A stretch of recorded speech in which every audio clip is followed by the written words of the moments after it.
এ মানুষ, সাধারণ মানুষ তোমরা যারা, তোমরা তো বহুদূর, কোন নবী পর্যন্ত আল্লাহর দরবারে হাসরের ময়দানে কথা কইতো না।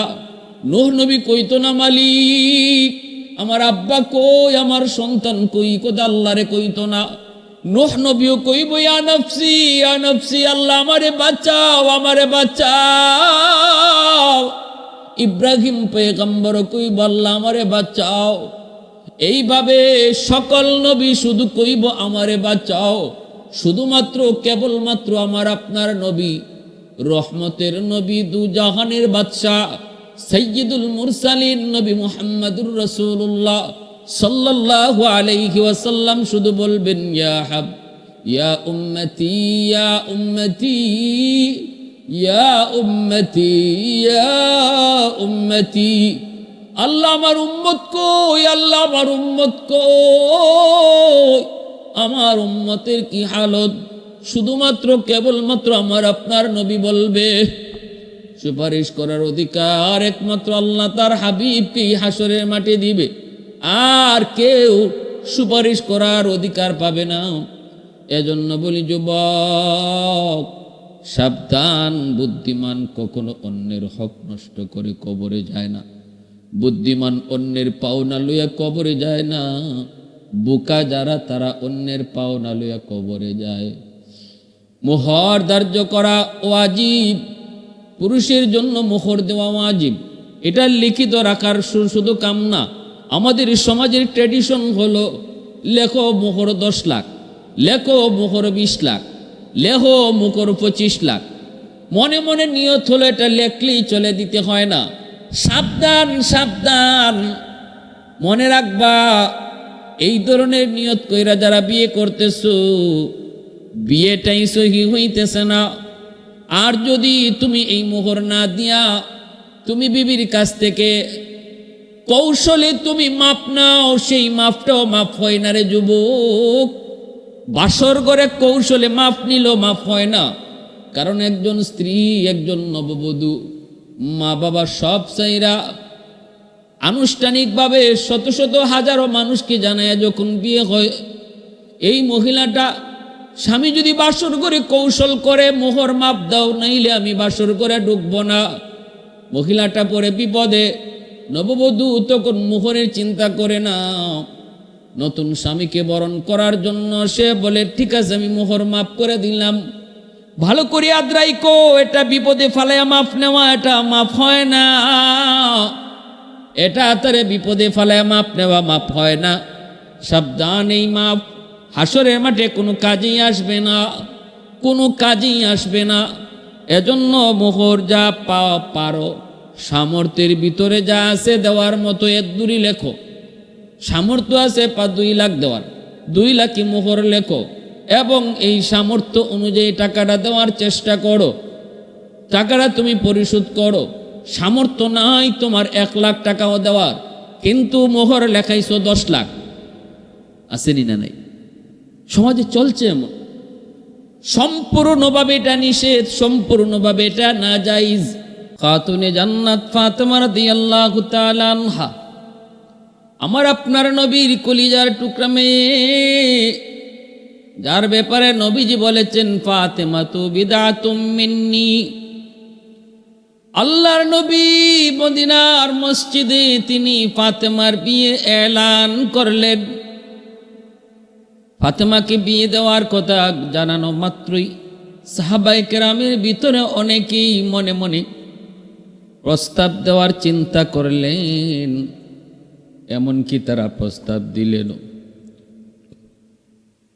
আবু বকর সিদ্দিক রাদিয়াল্লাহু তাআলা আনহু থেকে নিয়া অনেক বড় বড় জলিলুল কদর সাহাবী, নবীর মেয়ে, কলিজার টুকরা মেয়ে, খাতুনে জান্নাত ফাতেমা রাদিয়াল্লাহু তাআলা আনহাকে বিয়ে করার প্রস্তাব নবীজির কাছে পেশ করেছেন। কিন্তু মায়ার নবী, দয়ার নবী কারো প্রস্তাব তিনি গ্রহণ করেন না। শুধু তাই নয়, অনেক বড় বড় ধনীর ছেলেরা, শিল্পপতি, রাজপতি, কোটিপতি, তারাও নবীজির কাছে বিয়ের প্রস্তাব দিল। কিন্তু নবীজি কারো প্রস্তাবে রাজি হন না। আল্লাহর নবী ঘোষণা দিলেন ফাতেমাকে বিয়ে দিবেন, কিন্তু যতই প্রস্তাব আসে নবীজি কোনো প্রস্তাবে রাজি হন না।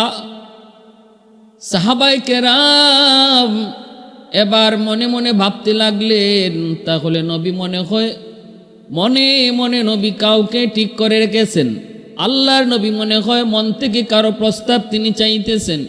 কে সে কার জন্য নবী অপেক্ষায়, কে সে কার জন্য নবী অপেক্ষায়?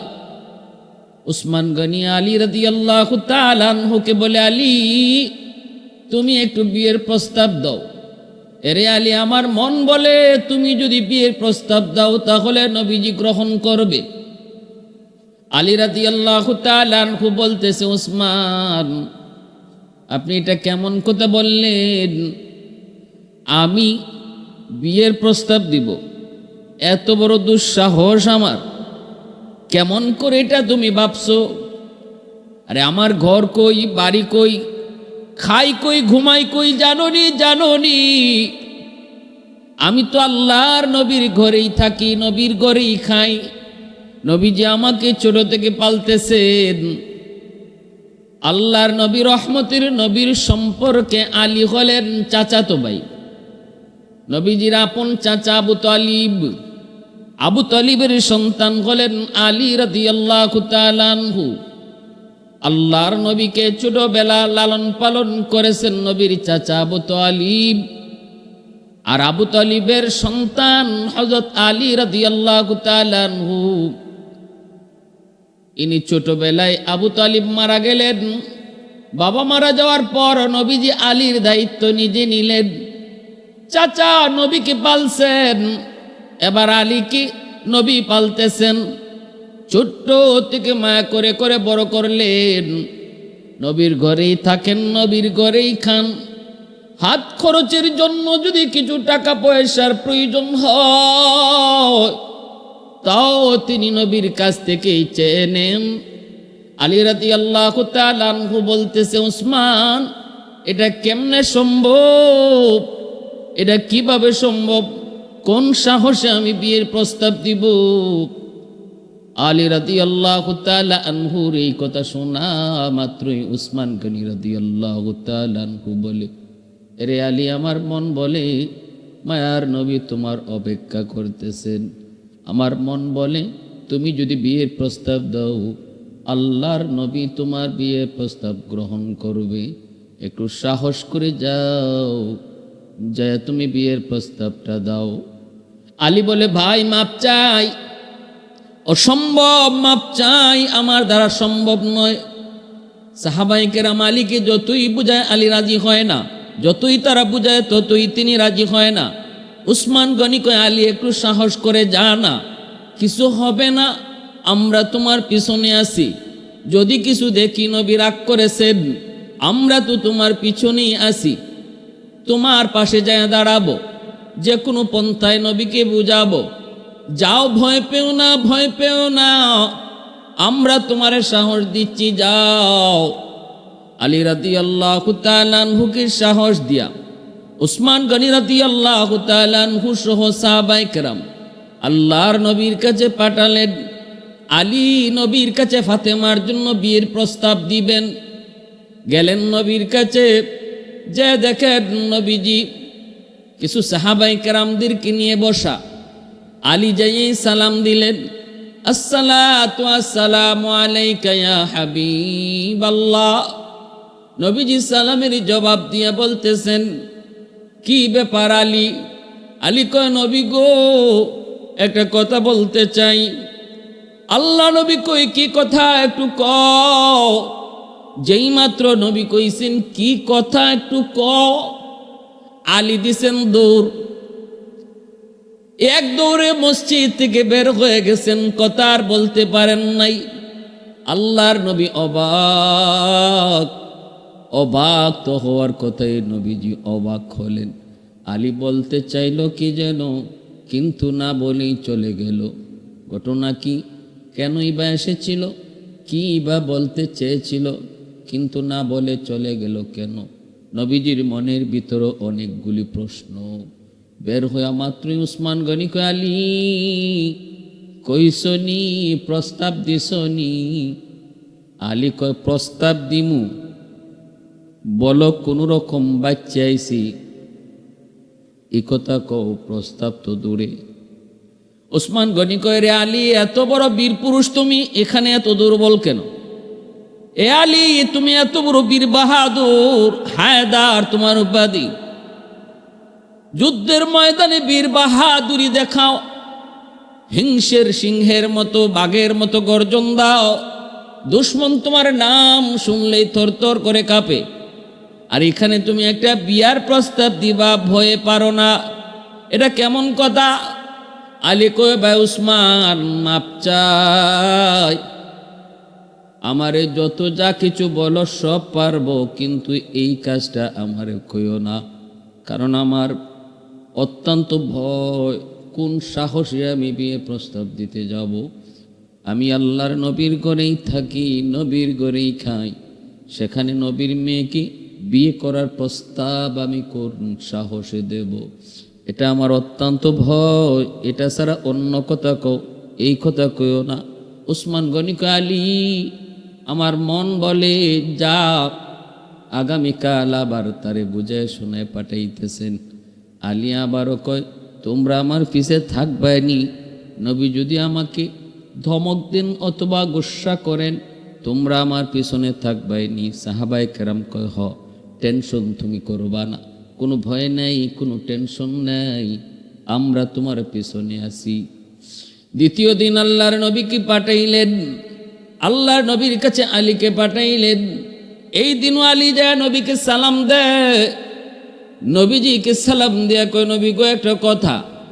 আল্লাহ নবী যেই মাত্র পিছনে তাকায় আলীর চেহারার দিকে, কি কথা কও? আলী আর কথা বলতে পারে না, এক দৌড় মসজিদ থেকে আবারও বের হয়ে গেলেন, আবারও বের হয়ে গেলেন। উসমান কয়, আলী কইসনি? কয়, মাপ চাই, পারি না, এই বিষয়ে আমার আর তোমরা রিকোয়েস্ট করো না। নবীজি আমার দিকে তাকানো মাত্রই আমি আমার কথা ভুলে যাই, ভয়ে আমি আতঙ্কিত হয়ে পড়ি, কলিজা কেঁপে উঠে। না না, এমন কথা বইল না। জাননি ফাতেমাকে সাইয়্যিদাতু নিসাই আহলিল জান্নাহ, জান্নাতের সকল মহিলাদের সরদারি নিজার উপাধি, এত সম্মানী, এত দামি ফাতেমা, আমি কোন সাহসে তার বিয়ের প্রস্তাব দেই? জানুনি ফাতেমাকে রহমাতুল লিল আলামিনের কলিজার টুকরা, কোন সাহসে আমি আলী তার বিয়ের প্রস্তাব দেই? উসমান গনি কয়, আলী ভয় পাইস না, আমার মন বলে তুই একটু সাহস করে ক বেটা, আমার মন কয় নবীজি তোর প্রস্তাব পাইলে বড় খুশি হয়ে যাবে। তৃতীয় দিনও আলীকে পাঠাইতেছেন। এইবার নবীজি মনে মনে সিদ্ধান্ত নিয়েছেন, আলী 2 দিন আসলো, কথা কইব, আমি তাকানো মাত্রই দৌড় দেয়। ঘটনা কি বলতে চায় বলে না কেন? কেনই বা আসলোই যখন বলল না কেন? ঠিক আছে, আগামীকাল যদি আসে দেখব, না কইয়া যায় কেমনে? তৃতীয় দিন আলী যখন আইসেন, সালাম দিয়া নবীর পাশে বইসা যখন কয়, নবী গো একটা কথা। আল্লাহ নবী মুখ ফিরা তাকান নাই, নবীজি মুখটা অন্যদিকে রাইকেই আগে হাত দিয়া থাপা দিয়া আলীর হাতটা ধরছেন। আলীর হাতটা নবী থাপা দিয়া ধরছেন, ধইরে নবীজি চেহারা ঘুরায় নবী বলতেছেন, আলী এবার কি বলতে চাও? 2 দিন আইসো, কথা কইবা, না কইয়া তুমি দৌড় দিয়ে চলে যাও। আজ তোমাকে সারাসারি নেই, আজ তোমাকে যেতে দিব না, বলতেই হবে তুমি কি বলতে চাও। আলী রাদিয়াল্লাহু তাআলা আনহু ভয়ে কাঁপতেছেন। ওগো নবীজি একটু হাতটা ছাড়েন। নবীজি কয়, হাত সারাসারি নাই, হাত ছাড়বো না, আগে বলো কি বলতে চাও, বলো, না বললে সারাসারি নাই।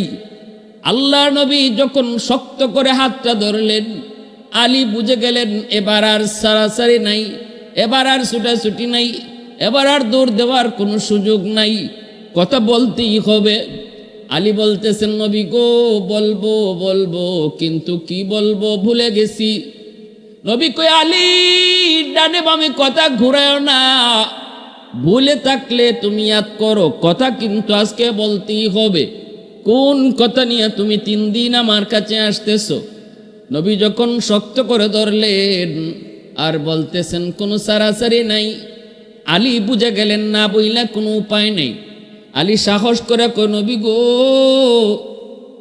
আপনি কয়েকদিন আগে ফাতেমার বিয়ের ঘোষণা দিছেন। আল্লাহর নবী কয় হ আমি তো ঘোষণা দিছি, কেন কোনো উপযুক্ত পাত্র পাইছো নাকি?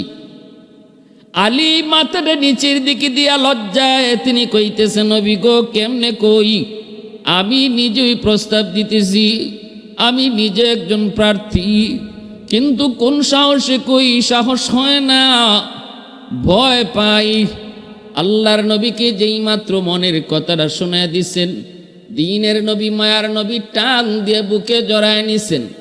নবী বুকে জড়ায় নিয়ে কপালে চুমো খায় কয় আলী আয় আমার বুকে আয়, আয় আমার বুকে আয়, আমি তো এই প্রস্তাবটার জন্যই এতদিন পর্যন্ত অপেক্ষায় রে, কারণ আসমানের মালিক তোমার সাথে আমার ফাতেমাকে বিয়ে দেওয়ার ইশারা দিয়েছে।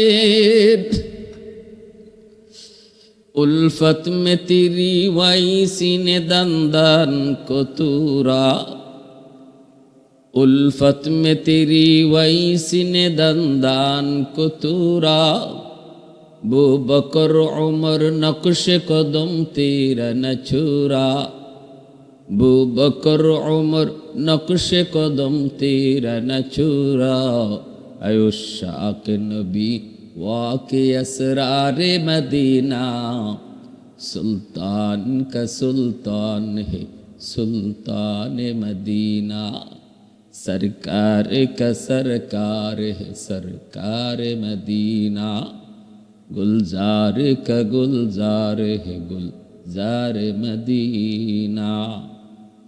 अल्लाह नबी को आलिया आय अमर बुके आय।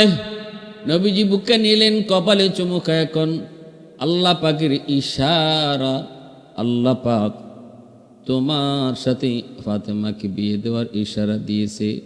আলী আয় আয় আমার বুকে আয়। এবার হযরত আলী রাদিয়াল্লাহু তাআলা আনহু বড় খুশি হলেন। রহমতের নবী বলে আলী আমার মেয়ে ফাতেমাকে বিয়ে তো করবা, কিন্তু মোহর আসেনি। মোহর কি দিবা? মোহর তো লাগবে, কারণ একজন নারীর জন্য বিয়ের সময় মোহর এটা নারীর হক, নারীর পাওনা। পুরুষের জন্য মোহর দেওয়া ওয়াজিব। আল্লাহর নবী রহমতের নবী বলে আলী মোহর আসেনি, কি তুমি মোহর দিবা? মোহর দেওয়ার মতো কি আছে? আলী বলে নবী গো কি মোহর দিব? আমার কাছে কি এমন আছে? যা আছে সব তো আপনি জানেন। আল্লাহর নবী গো কিসের মোহর? এই না আপনার ঘর থেকে খেয়ে বের হইলাম, রাতে যে আপনার ঘরেই ঘুমাবো, আপনার ঘরেই খাই, আপনার ঘরেই ঘুমাই, হাত করেছে পয়সা লাগলো আপনার কাছেই চেয়ে নেই, আমি আবার মোহর দিব কোথা থেকে? নবীজি বলে আলী এই কথা কয়া লাভ নাই, মোহর তো লাগবেই। আল্লাহ পাক বলেছেন ওয়া আতুন নিসা সাদুকাতিহিন্না নিহলা, খুশি খুশি তোমরা নারীদেরকে মোহর দাও। আল্লাহ পাক রব্বুল আলামিনের আদেশ, এজন্য মোহর দেওয়া ওয়াজিব। বিয়ের ক্ষেত্রে মোহর ধার্য করা ওয়াজিব, দেওয়াই লাগবে, এটা না দেওয়ার কোনো সুযোগ নাই। শরীয়তের বিধান হলো মোহর যদি কোনো পুরুষ কোনো নারীকে না দেয়, শুধুমাত্র কাগজে লেখা রাখে, আর ওই অবস্থায় সে মোহর না দিয়ে যদি মারা যায়, কিয়ামতের ময়দানে একজন বিবি একজন স্ত্রী সবার আগে আল্লাহর আদালতে স্বামীর বিরুদ্ধে মোহরের মামলা দিবে। মোহরের মামলা এটা বান্দার হক, এটাকে হকুল ইবাদ বলে। হকুল ইবাদ বড় খতরনাক, বড় সঙ্গীন। আল্লাহর হক আল্লাহ চাইলে মাফ করে দিবে, কিন্তু বান্দার হক আল্লাহ কখনো মাফ দিবে না। স্ত্রীর মামলা যদি স্বামীর উপরে থাকে, স্বামীর মামলা যদি স্ত্রীর উপরে থাকে, সন্তানের উপরে যদি বাপমার মামলা থাকে, ভাইয়ের উপরে যদি ভাইয়ের মামলা থাকে, ভাইয়ের উপরে যদি বোনের মামলা থাকে, যদি বোনে মামলা দেয়, আল্লাহ আমার ভাই আমাকে সম্পদ দেয় নাই, আব্বার রেখে যাওয়া সম্পদ, যেই সম্পদ তুমি ধার্য করেছ, আল্লাহ পাক নিজে ওয়ারাসত বন্টন করেছেন, কে কতটুকু অংশ পাবে বাবা মারা যাওয়ার পর, ভাই কতটুকু, বোন কতটুকু বন্টন করেছেন মালিক। দুনিয়ার কোনো মেম্বার নয়, কোনো চেয়ারম্যান নয়, কোনো এমপি নয়, আহকামুল হাকিমিন মালিক, সকল জাহানের মালিক, আমার আপনার মালিক, তিনি এই বন্টনটা করেছেন।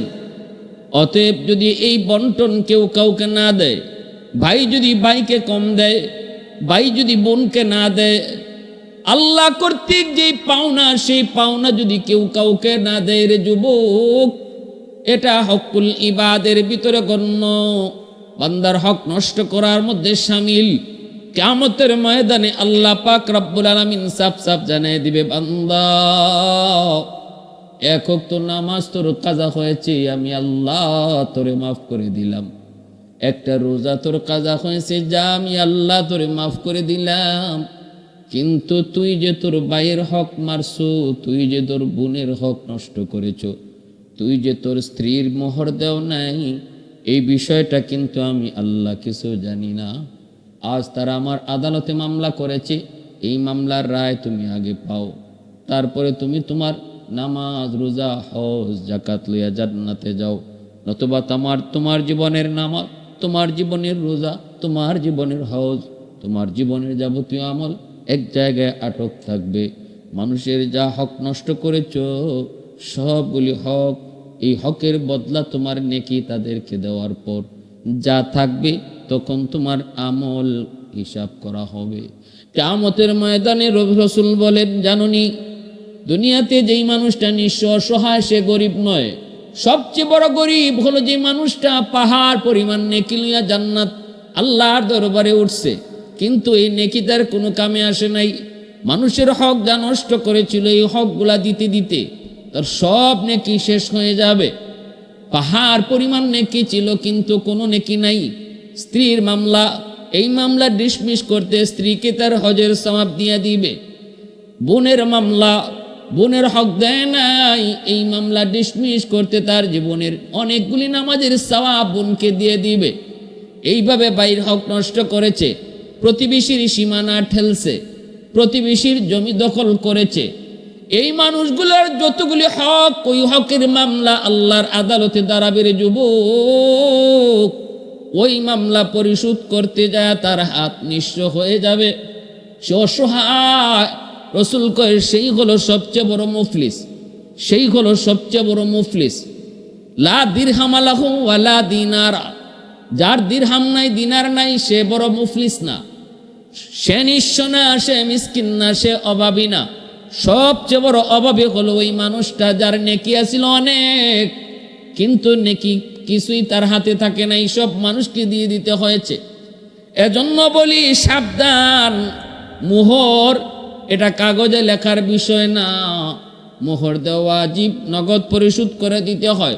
যদি নগদ নাও পারো, তা কিছু দিয়া হলে বাকিটা মরণের আগে আগে পরিশোধ করা লাগবে। মরণের আগে আগে সব মোহর পরিশোধ করা লাগবে।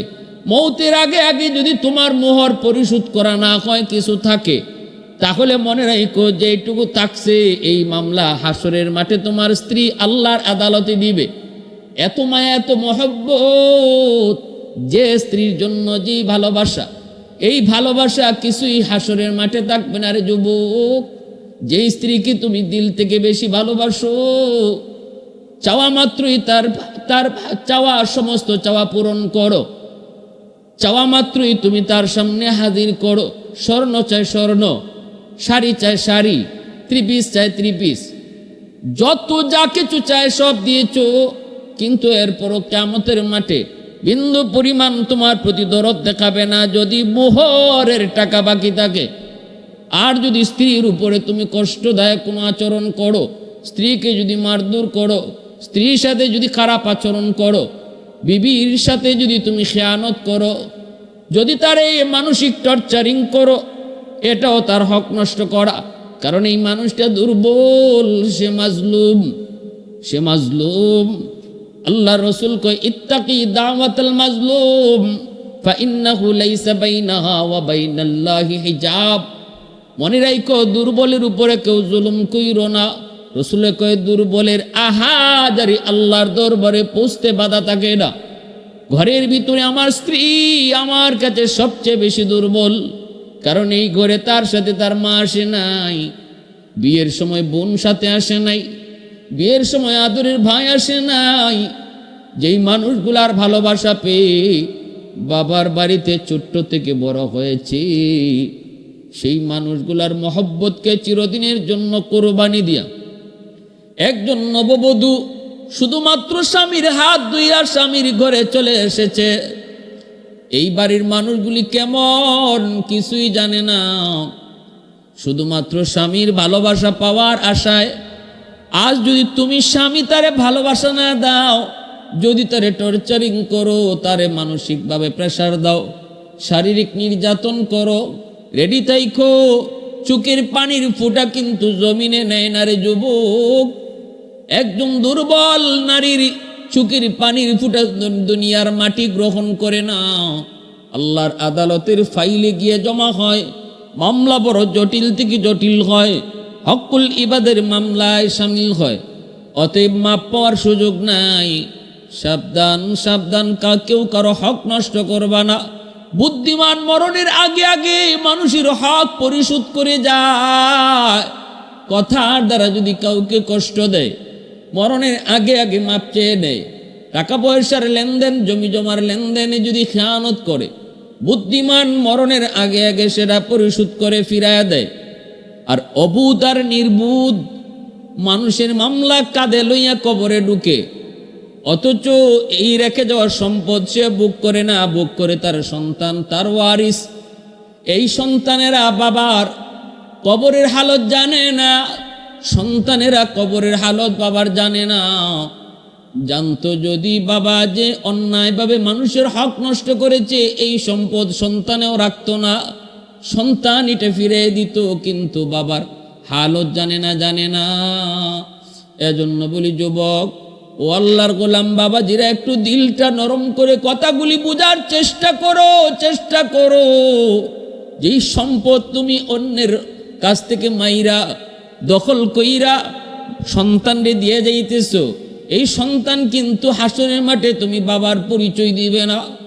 হাসরের ময়দানে আদরের স্ত্রী স্বামীর পরিচয় দেয় না, হাসরের ময়দানে ভাই ভাইয়ের পরিচয় দেয় না। বিন্দু পরিমাণ কেউ তোমার উপকার করবে না। ইয়াউমা ইয়াফিরুল মারউ মিন আখিহি ওয়া উম্মিহি ওয়া আবিহি ওয়া সাহিবাতিহি ওয়া বানিহি লিকুল্লি ইমরিইন মিনহুম ইয়াউমা ইযিন শা'নুন ইউগনিহি। আল্লাহ পরিষ্কার বলছেন, সবাই খালি ইয়া নফসি, ইয়া নফসি কইব, সবাই খালি কইব আল্লাহ আমারে বাঁচাও, আল্লাহ আমারে বাঁচাও, আমারে বাঁচাও। কোথায় আমার স্ত্রী, কোথায় আমার বাবা, কোথায় আমার মা, কোথায় আমার সন্তান? আল্লাহ কয় কিয়ামতের মাঠে একজনেও এই কথা কইতো না। এ মানুষ, সাধারণ মানুষ তোমরা যারা, তোমরা তো বহুদূর, কোন নবী পর্যন্ত আল্লাহর দরবারে হাসরের ময়দানে এই কথা কইতো না। নূহ নবী কইতো না মালিক আমার আব্বা কই, আমার সন্তান কই, কথা আল্লাহরে কইতো না। নূহ নবীও কইব ইয়া নফসি, ইয়া নফসি, আল্লাহ আমারে বাঁচাও, আমারে বাঁচাও। ইব্রাহিম পয়গম্বর কইব আল্লাহ আমারে বাঁচাও। এইভাবে সকল নবী শুধু কইব আমারে বাঁচাও। শুধুমাত্র কেবলমাত্র আমার আপনার নবী, রহমতের নবী, দু জাহানের বাদশাহ, সাইয়্যিদুল মুরসালিন নবী মুহাম্মদুর রাসূলুল্লাহ সাল্লাল্লাহু আলাইহি ওয়াসাল্লাম শুধু বলবেন ইয়া হাব ইয়া উম্মতি, ইয়া উম্মতি, ইয়া উম্মতি, ইয়া উম্মতি। আল্লাহ আমার উম্মত কই, আল্লাহ আমার উম্মত কই, আমার উম্মতের কি হালত? শুধুমাত্র কেবলমাত্র আমার আপনার নবী বলবে। সুপারিশ করার অধিকার একমাত্র আল্লাহ তার হাবিবকেই হাসরের মাঠে দিবে, আর কেউ সুপারিশ করার অধিকার পাবে না। এজন্য বলি যুবক, সাবধান, বুদ্ধিমান কখনো অন্যের হক নষ্ট করে কবরে যায় না। বুদ্ধিমান অন্যের পাওনা লইয়া কবরে যায় না। বোকা যারা তারা অন্যের পাওনা লইয়া কবরে যায়। মোহর ধার্য করা ওয়াজিব, পুরুষের জন্য মোহর দেওয়া ওয়াজিব। এটা লিখিত রাখার শুধু কাম না, আমাদের সমাজের ট্র্যাডিশন হলো লেখো মোহর 10 লাখ, লেখো মোহর 20 লাখ, লেখো মোহর 25 লাখ। মনে মনে নিয়ত হলো এটা লেখলেই চলে, দিতে হয় না। সাবধান সাবধান, মনে রাখবা এই ধরনের নিয়ত কইরা যারা বিয়ে করতেছো, বিয়েটাই সহি হইতেছে না। আর যদি তুমি এই মোহর না দিয়া তুমি বিবির কাছ থেকে কৌশলে তুমি মাপ নাও, সেই মাপটাও মাপ হয় না রে যুবক। বাসর ঘরে কৌশলে মাপ নিল মাপ হয় না।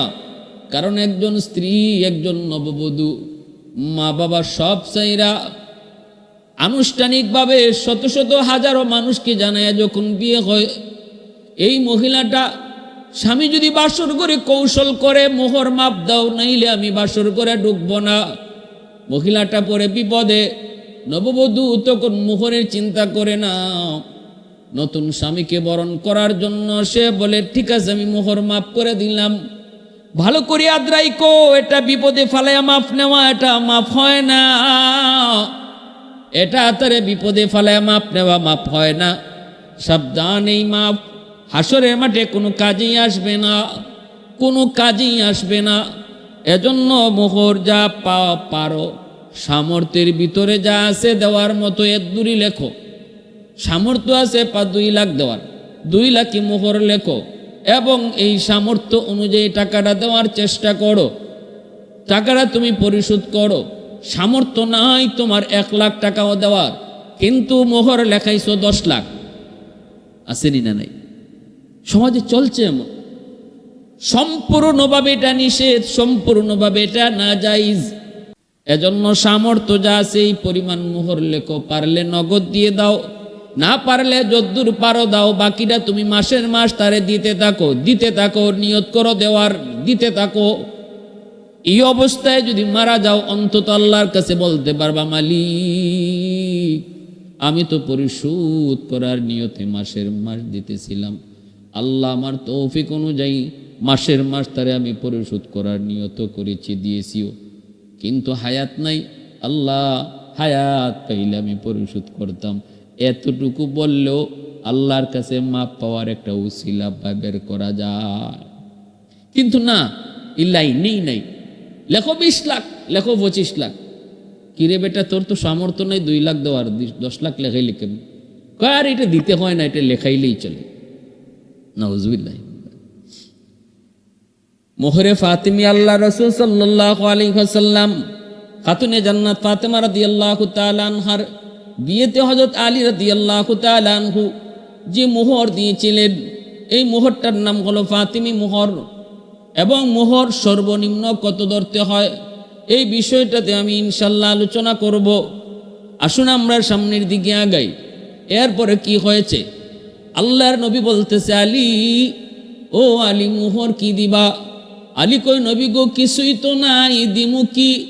রসুল কই, তোমার ঢাল তলোয়ারটা যাও, যায় বাজারে বিক্রি করো, যাই পাও তা দিয়েই মোহর ধার্য হবে। আলী রাদিয়াল্লাহু তাআলা আনহু ঢাল আর তলোয়ার নিয়ে রওনা দিয়েছেন। রাস্তায় উসমান গনির সাথে দেখা। আলী কই যাও? নবী তো বিয়ের প্রস্তাবে রাজি হয়ে গেছে, কইছিলাম নি।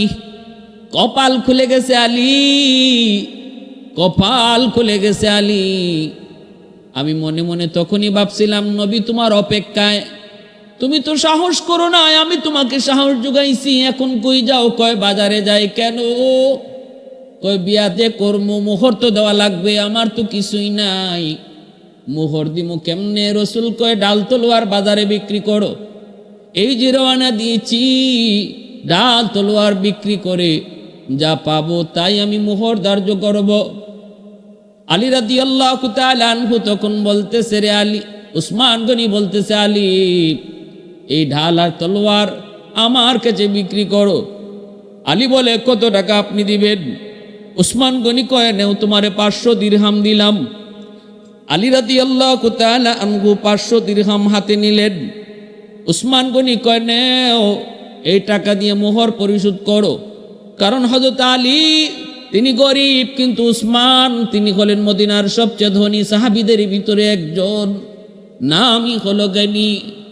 উসমান যেমন সম্পদের মালিক, তার দিলও ছিল উদার, দানের হাতও অনেক বড়। কিছু মানুষ সমাজে এমন আছে, টাকা আছে, পয়সা আছে, কিন্তু মন বড় না। আবার কিছু মানুষ এমন আছে, টাকা পয়সা যেমন আছে, মনও তেমন বড়।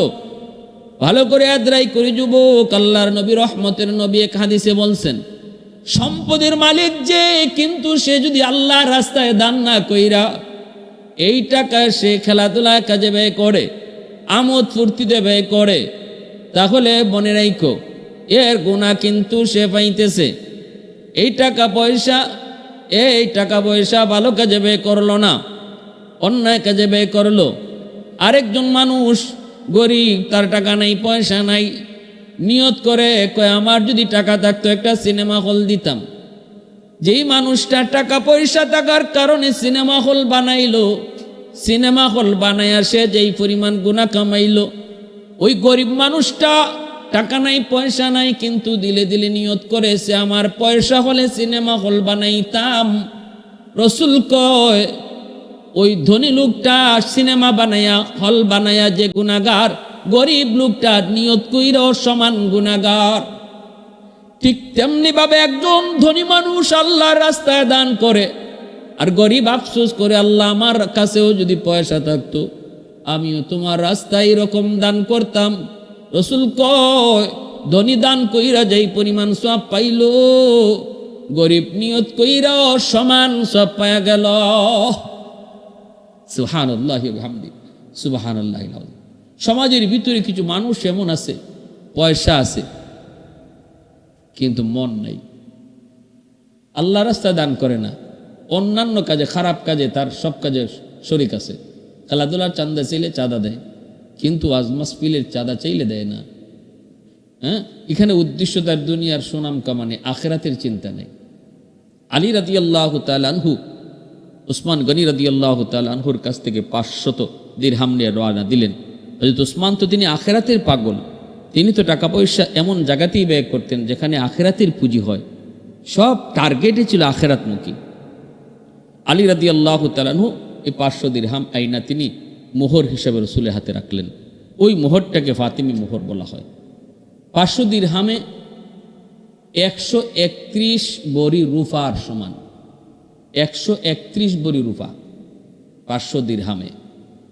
তাহলে 500 দিরহামে যদি 131 বড়ি রূপা হয়, রূপার বড়ি হইল 1000 টাকা। সেই তুলনায় ফাতিমি মোহর হচ্ছে 1,31,000 টাকা। 1,31,000 টাকা হইল ফাতিমি মোহর। এটা আলী রাদিয়াল্লাহু তাআলা আনহু ফাতেমা রাদিয়াল্লাহু তাআলা আনহার বিয়েতে তিনি মোহর দিয়েছিলেন। এই মোহরটাকে ফাতিমি মোহর বলে। এর অর্থ এই না যে এটাই সর্বনিম্ন মোহর, শরীয়তে এর চেয়েও কম সুযোগ রাখছে। সর্বনিম্ন মোহর ধার্য করেছে শরীয়ত ইমাম আবু হানিফা রাহমাতুল্লাহি আলাইহির মতে, হানাফি মাযহাবে 10 দিরহাম। 10 দিরহাম, 10 দিরহাম সম পরিমাণ। 1 দিরহাম 10 দিরহামে এরকমভাবে 2 বড়ি রূপার সমান হয়। তো এরকম কেউ যদি 10 দিরহাম, বর্তমানে দিরহাম আর রূপার হিসাবটা আমার পরিষ্কার ক্লিয়ার জানা নাই, এই 10 দিরহাম সম পরিমাণ টাকা, এটা হলো সর্বনিম্ন মোহর। সর্বনিম্ন মোহর। তো প্রিয় হাজিরিন, এই সর্বনিম্ন মোহরটা দেওয়াই লাগবে, এর চেয়ে কম দেওয়া যাবে না, এর চেয়ে কম দেওয়ার কোনো সুযোগ নাই। সর্বনিম্ন মোহর হলো 10 দিরহাম। আলী রাদিয়াল্লাহু তাআলা আনহু যে মোহরটা ধার্য করেছিলেন, যে মোহরটা দিয়েছিলেন, এই মোহরটা হলো ফাতিমি মোহর, যেটা আমরা বললাম ফাতিমি মোহর হলো আলী রাদিয়াল্লাহু তাআলা আনহুর এবং ফাতেমা রাদিয়াল্লাহু তাআলা আনহার বিয়েতে যেই পরিমাণ মোহর ধার্য হয়েছিল। প্যারে হাজির, 10 দিরহাম পরিমাণ বর্তমানে হইল 3.25 বড়ি খাঁটি রূপা। 3.25 বড়ি খাঁটি রূপা 10 দিরহামের সম পরিমাণ মূল্য। তো 3.25 বড়ি খাঁটি রূপার যে দাম, এই পরিমাণ দাম হলো, এই পরিমাণ টাকা সর্বনিম্ন মোহর ধরতে হবে, এর চেয়ে কম ধরা যাবে না। 3.25 বড়ি খাঁটি রূপার সমান দাম। এজন্য যে কথা বলতেছিলাম, আমাদের সমাজে এরকম বহু মানুষ আছে যারা ফাতিমি মোহর কি এটা ভালো করে বুঝি না। জানি ফাতিমি মোহর, কিন্তু ফাতিমি মোহর কত এটাও বুঝি না, সর্বনিম্ন মোহর কত দেওয়া যাবে এটাও জানি না। আমরা দুইটা বিষয় আজকে জানলাম। আলী রাদিয়াল্লাহু তাআলা আনহু, তিনাকে হযরত উসমান গনি রাদিয়াল্লাহু তাআলা আনহু তিনি এই 500 দিরহাম দিয়া বলছেন, যাও তুমি যাইয়া মোহর ধার্য করো, মোহর দিয়ে দাও। আলী রাদিয়াল্লাহু তাআলা আনহু তিনি এই মোহর ধার্য করলেন, মোহর দিয়ে দিলেন। আর উনার বিয়েতেই হযরত উসমান গনি রাদিয়াল্লাহু তাআলা আনহু আলীর কাছ থেকে যেই ঢাল আর তলোয়ার তিনি কিনলেন, ওই ঢাল আর তলোয়ার উসমান গনি আলী আর ফাতেমার বিয়েতে তিনি উপহার দিয়ে দিলেন। সুবহানাল্লাহ, কত সুন্দর, কত সুন্দর। যেই জিনিস তিনি নিছিলেন আলীর তলোয়ার, সেই তলোয়ারটা আলীকে আবার বিয়েতে উপহার দিলেন। এই তো উসমান, এই তো উসমান, ইনি তো উসমান গনি, যার কাছে আল্লাহর নবী তার পরপর 2টা মেয়ে বিয়ে দিচ্ছেন। এজন্য উসমান গনিকে জিন্নুরাইন বলা হয়।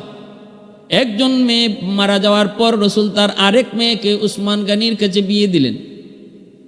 ভাইরা বন্ধুরা, এজন্য বলছিলাম রে যুবক, উসমান গনি রাদিয়াল্লাহু তাআলা আনহুর প্রশংসায় কবি বলে, उस्मान तेरा नाम से इस्लाम रहेगा, उस्मान तेरा नाम से इस्लाम रहेगा, दुनिया की सदाकत में तेरा नाम रहेगा, दुनिया की सखावत में तेरा नाम रहेगा, दुनिया की सखावत में तेरा नाम रहेगा, हैदार तेरा नाम से इस्लाम रहेगा, दुनिया की शजाअत में तेरा नाम रहेगा, दुनिया की शजाअत में तेरा नाम रहेगा, सिद्दीक तेरा नाम से इस्लाम रहेगा, दुनिया की सदाकत में तेरा नाम रहेगा, फारूक तेरा नाम से इस्लाम रहेगा, दुनिया की अदालत में तेरा नाम रहेगा, मुआविया तेरा नाम से इस्लाम रहेगा, दुनिया की सियासत में तेरा नाम रहेगा, दुनिया की सियासत में तेरा नाम रहेगा। अल्लाहर नबी साहबी हज़रत उस्मान गनी রাদিয়াল্লাহু তাআলা আনহু তিনি এই বিয়েতে ঢাল তলোয়ার তিনি আবার উপহার দিয়ে দিলেন। বিবাহ হয়ে গেল, এত সুন্দর সুন্নতি বিবাহ। আল্লাহ নবী বিয়ে দেওয়ার পর নবীজি আলীর কানে কানে নিয়ে বলতেছেন, আলী রে, ও আলী, জানো নি আজ আমি তোমার কাছে কারে দিছি? নবী গো, আপনার কলিজার টুকরা মেয়ে ফাতেমা। রসুল কয়, আলী, শুধু আমার ফাতেমা মেয়ে না, হুয়া বিদা, ফাতেমা তু বিদাতুম মিন্নি, ফাতেমা আমার কলিজা, কলিজা রে আলী, আমার কলিজাটা তোরে দিয়ে দিছি। ফাতেমা যদি কষ্ট পায় মনে রাখবে আমি রসুল কষ্ট পেয়েছি, ফাতেমা যদি খুশি থাকে আমি রসুল খুশি থাকবো। রসুল আবার ফাতেমাকে কানে কানে নিয়ে কইতেছে, ফাতেমা জানো নি, ও ফাতেমা, কার কাছে তোমাকে বিয়ে দিয়েছি? এ তো সে আলী যার উপাধি হলো হায়দার, এ তো সে আলী যার উপাধি হলো হায়দার। আলী তো আমারই কাছে, লালিত পালিত, আমারই অনেক আদরের কলিজা। ফাতেমা সাবধান, স্বামীর মনে কষ্ট দিও না। স্বামীর মাইনা চইল, স্বামীর সন্তুষ্টির উপরে স্ত্রীর জান্নাত ওয়াজিব।